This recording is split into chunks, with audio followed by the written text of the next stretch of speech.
everyone, Kristina Werner here. Welcome to another video for assignmentsofstamp.com. Today I'm going to be creating a card using ink pads and a stamp set that are included in the September 2018 card kit. The stamp set I'm using is called Beautiful Mermaids, and just like the title of the stamp set suggests, the stamp set has some great mermaid images in it. However, I've seen a lot of card examples at the Assignments of Stamp blog and at the Instagram account showcasing the mermaid images. So I thought instead of using the mermaids, I would use the other images today. I'm stamping the seaweed, coral, and treasure chest images onto some white cardstock using VersaFine ONYX black ink. I'm going to be doing some ink blending on top and also some colored pencils, so I wanted to make sure I used a nice black ink for that. And I'm also using a MISTI tool, and it's a good thing I did because I did have to kind of restamp that center image there because it didn't stamp all the way. So now I'm using some tumbled glass distressed oxide ink. This ink pad is included in the card kit, and I'm using a mini round blending tool to blend on some of this ink color. I want the color coming down from the top of this cardstock and keeping the center area pretty clean of any blended color. I'm going to bring in Stormy Sky, which is a little bit more of an intense blue, more grayed out blue, and I'm going to add that shade just around the edges of my blended area.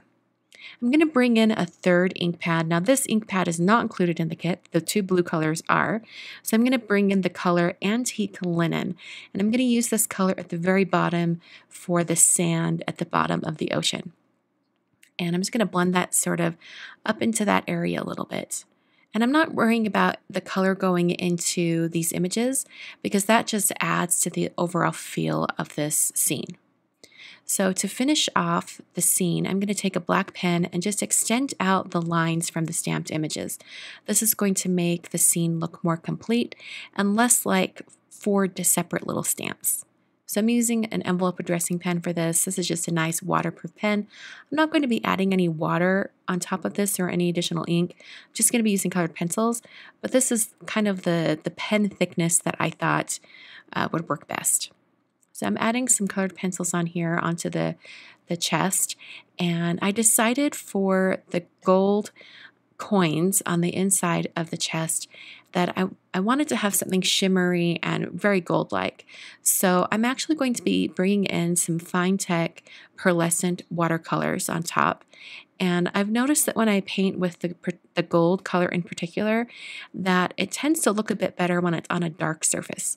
So I'm coloring all the gold elements with the black colored pencil, and then I'm going to bring in just a tiny bit of this paint, and I'm loading up a paintbrush with that paint, and then I'm going to take a really tiny itty-bitty paintbrush and transfer that over to my project. Now, normally I wouldn't recommend using a watercolor paint on top of regular cardstock because regular cardstock just isn't made for handling that much moisture. But I was using such a small amount of this paint and keeping it rather thick, so I thought it would be okay to use it in this case. I wouldn't recommend doing big washes of watercolor over white cardstock like this. I'm just using some Neenah Solar White. But if you wanted to use just small little accents, totally okay. I also painted over the pearl necklace there with the kind of more silver shade in that Fine Tech palette.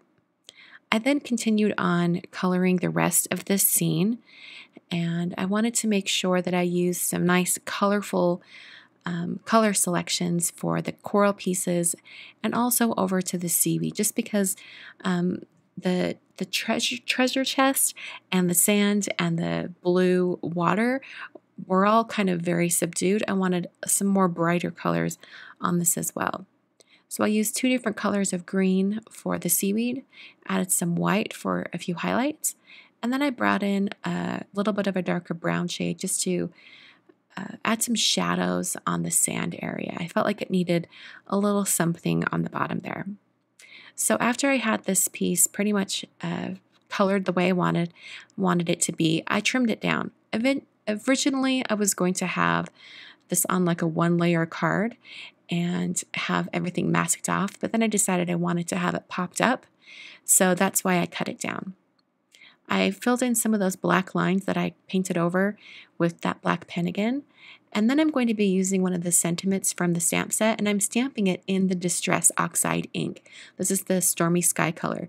Now, in the past, you may have heard me say or recommend to not stamp type or text using your distress inks.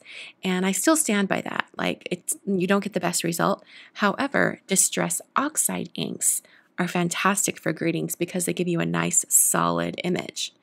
So I would highly recommend using your Oxide inks for stamped images. I think it works great.